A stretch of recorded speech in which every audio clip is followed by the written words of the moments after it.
Drivers and conductors are calling on the government to allow operators independent of SACCOs, citing harassment by their various SACCO bosses. Francis Mtalaki reports.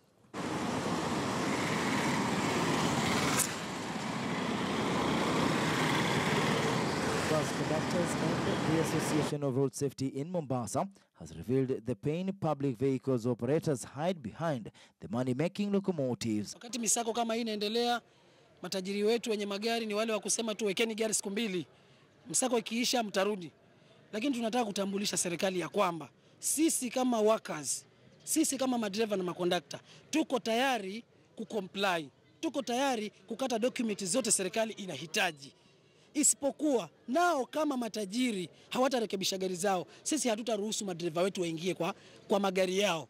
Wajue ni nafasi wamepewa ya biashara, na kama wataki kufanya biashara, serikali haiwezi wapembeleza, na tunasema tunaenda hivyo hivyo.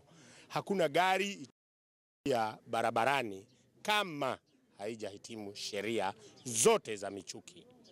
The operators claim their compliance is derailed by matatu owners and SACCOs that are yet to embrace the changes in the transport sector. Tumeona driver yuko na document zote serikali inahitaji, lakini anaenda anashikwa kwa sababu gani? Gari haina belt. Anaenda anashikwa kwa sababu gari haina tairi imeisha, ambayo hiyo ni makosa ya nani? Ya tajiri.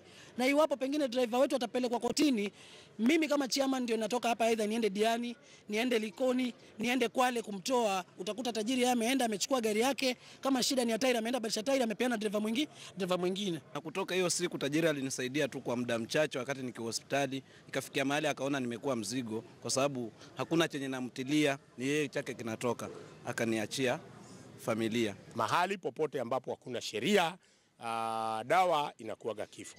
Hata Mungu usipofuata sheria zake, amekwambia vizuri, ni kuzimu, ni kufa. Usipokunywa dawa hospitalini ni kifo. Usipofuata sheria za barabara ni kifo. Kwa hivyo tunawaomba wenye haya magari warudishe magari yao barabarani. While appreciating that implementation of Michuki rules will reduce accident and return sanity to the roads, some operators allege that harassment by the police hurts their operations. Huku hatulipwi, tunafanya kazi, tunakula ile jasho yetu. Utakuta pengine kama kondakta wangu mmoja, yeye ni mtu wa safiri sako, gari yake haija comply, yeye amecomply, yuko na document. Akienda Likoni, owners anaambiwa wewe hatukupatii gari. Na pengine kule yule tajiri wake kulingana na sheria ya CS venye amesema, huenda hii sheria isirudi nyuma tena. Kwa hiyo tajiri wake huenda asitengeze gari tena. Yeye atabaki hapo hapo akikaa, ama aambiwe arudishe tena PSV, aanze tena kutafuta hiyo kitu. Pia tunaomba serikali tuangalie, iwapo kondakta ama driver amekata ile PSV, tumelipa ushuru, turuhusiwe tufanye na gari yoyote ambayo imecomply. Mpaka upeane pesa. Mara nyingine mimi naona wananisumbua, naambia jamani, kama unanitaka niambia nishuke kabisa, unichukue niweke kwa nyumba, mimi unilishe, niachane na hii kazi. Hayo ndio matatizo huwa naonanga, lakini nikwambia hivyo wanasema mwale naenda zako, mimi napeleka abiria kwao. Monday tutakaa na Director General Mr. Major na tutajadiliana hayo mambo. Nimebeba documents ambazo zinaonyeshana wengine hapa wanaumia, manake wamehitimu, wamefanya kila kitu, lakini SACCO ambazo zimewapitisha zimekataa kufuata sheria. They are now appealing to the government to allow them to register from SACCOs and operate independently, a request that will no doubt put question on the track of responsibilities on the roads. Francis Mtalaki, KTN News, Mombasa.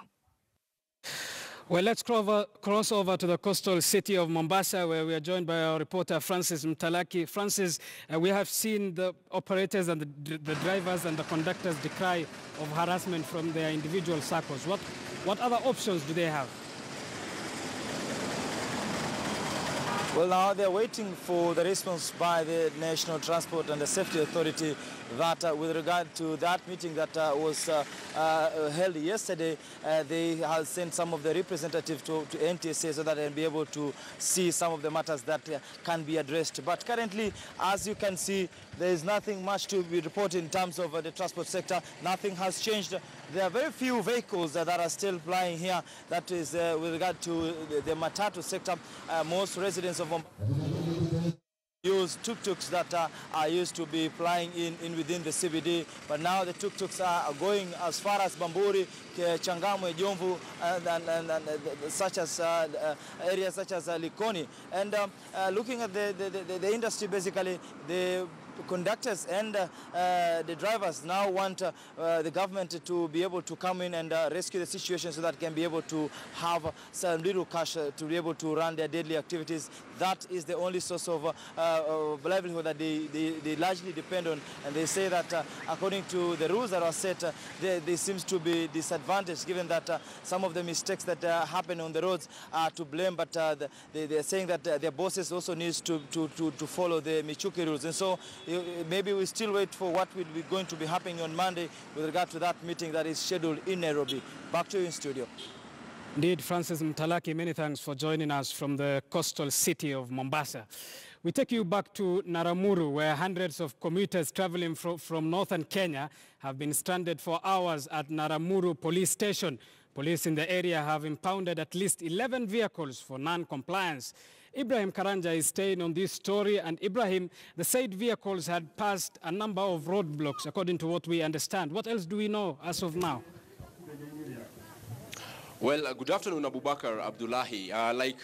You've put it, earlier in the morning, police at the Narumoru police station were able to detain vehicles that are traveling from the northern part of the country going to Nairobi. Of course, having failed to comply to some of the Michuki rules here, passengers were actually stranded for hours after that detention that started from 8 in the morning, Abubakar. And as of the time I was at that station, the senior police officers there were actually critiquing the officers who are manning roadblocks along the Isiolo Road coming all the way to Nyeri, because Abubakar, these particular vehicles passed several roadblocks only to be detained at the Narumoru police station. It's something that we were able to speak to the passengers who launched their complaints about how long they had been held there.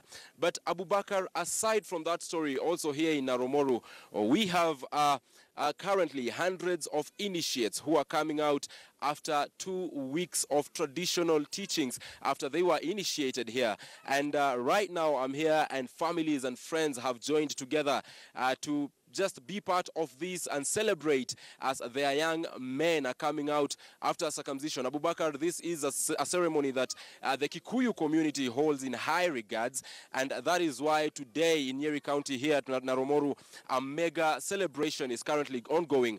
And Abubakar, I will be speaking to the chair of this, who organized this particular event, even as family and friends join together, and he'll be telling us the importance of this function. Mzee, karibu sana. First, tell us your name, and then tell us the importance of this function to the Kikuyu community.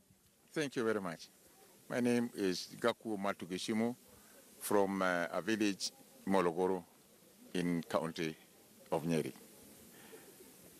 First, we have been here for the last 4 years, and we have been successful for all that time. We have been now done 3 years. One, we had technical hit.